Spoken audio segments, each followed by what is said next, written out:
For example कोई student है जो ऑलरेडी जिसको पाइथन आता है, ठीक है, मशीन लर्निंग के एल्गोरिथम्स आते हैं बेसिकली। इशू क्या आता है कि अभी ऑलरेडी वो एआई के इंटरव्यूज में जाते हैं, प्रोजेक्ट्स बहुत सारे लिस्टेड है कि हमने ये चैटबॉट बनाया वो बनाया, वहाँ पर वो पूछता है कि can you please explain what is back tracking in neural network.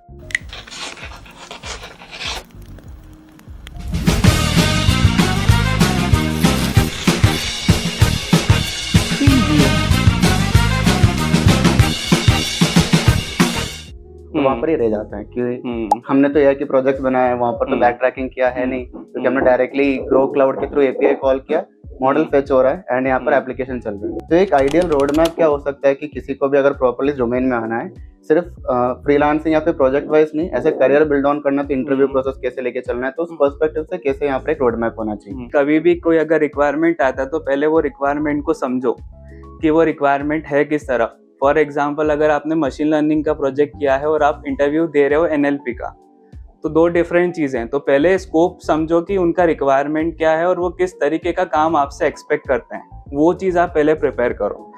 जैसे जनरली जो मैं इंटरव्यूज़ लेता हूँ या जो मेरा एक्सपीरियंस ये है कि अगर एनएलपी में अगर आपने काम किया है तो उसका आर्किटेक्चर, भले एक प्रोजेक्ट आप करो, लेकिन वो ऐसा होना चाहिए कि आपको इन एंड आउट उस प्रोजेक्ट का सब पता हो।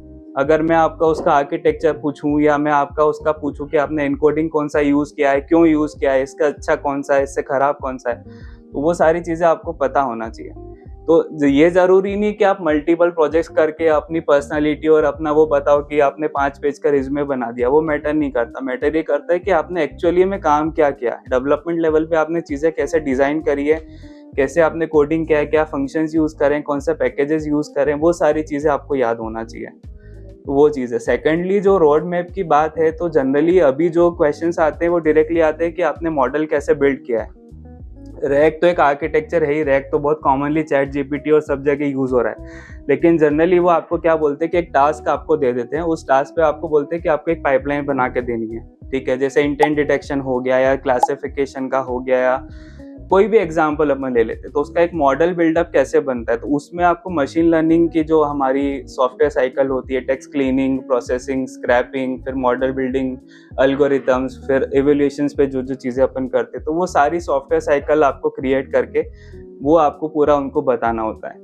तो मेरी अंडरस्टैंडिंग ये है कि आप पहले समझो कि उनका रिक्वायरमेंट क्या है, वो किस डायरेक्शन में आपसे एक्सपेक्टेशन रख रहे हैं, आपने उस पर काम किया है कि नहीं किया। अगर नहीं किया है तो उसको पहले समझो, उसके रिलेटेड कुछ प्रोजेक्ट्स हैं वो गिटहब पे या ओपन सोर्स से आप निकालो, उनको समझो और फिर उसके लिए प्रिपेयर करो। अनटिल एंड अनलेस जब तक आप वो चीज़ें नहीं करोगे, it's hard to clear the interview, क्योंकि वो आपसे ऐसी चीज़ें पूछेंगे जो आपको पता नहीं होगा।